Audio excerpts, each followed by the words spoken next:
Bom dia, pessoal! Morrendo de saudade de vocês, aguardando esse tempo ruim passar para a gente se encontrar novamente, porque vocês fazem muita falta na nossa vida, muita mesmo, tá bom? Bom, nossa manhã de hoje eu vou começar com vocês falando um pouquinho sobre parábolas. Nós tínhamos estudado bastante sobre fábulas, vamos caminhando falando um pouquinho das parábolas. O que são as parábolas? Como é esse tipo de texto? Não é mesmo? Vamos lá. Sendo assim, continuando, parábola. O que é? Como é esse tipo de texto?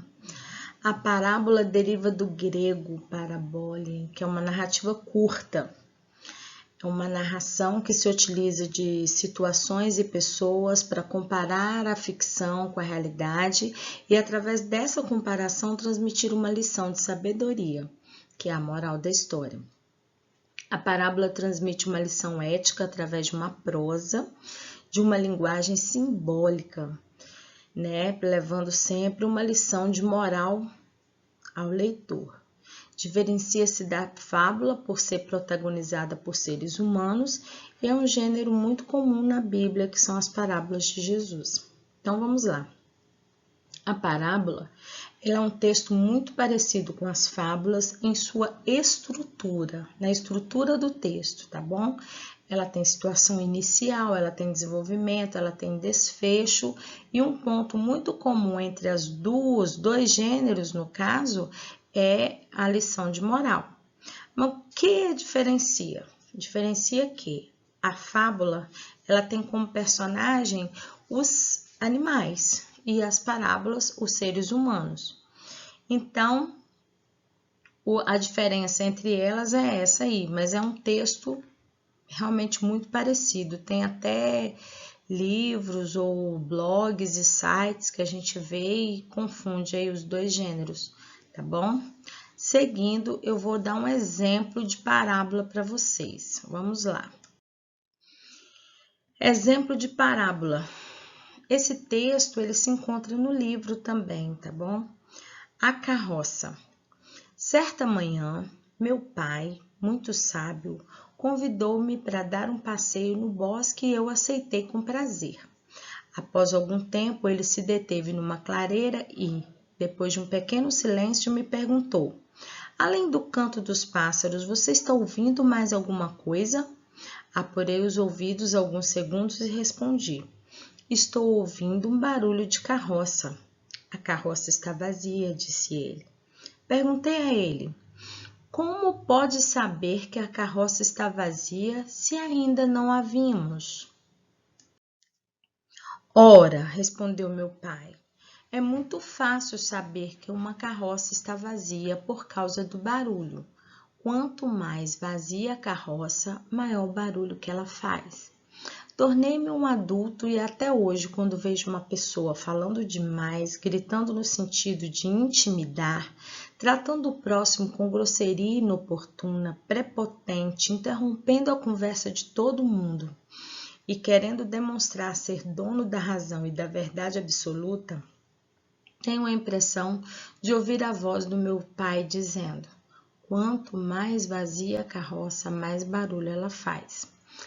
Esse texto, gente, essa parábola, ele não tem, ele é de um autor desconhecido. Nós não sabemos quem escreveu, mas ele nos traz uma reflexão muito profunda, não é mesmo? Ele fala sobre a questão da pessoa que é muito barulhenta, que quer aparecer, que quer intimidar as pessoas. E o que a gente tira disso para a gente, para o nosso aprendizado de todos os dias? Vamos para uma reflexão. Quando alguém lhe ofender, insultar, querer tirar sua paz, lembre-se da carroça. Quanto mais vazia, mais barulho ela faz. Que tipo de pessoa que nós conhecemos, que nós convivemos, que pode ser considerado como uma carroça vazia?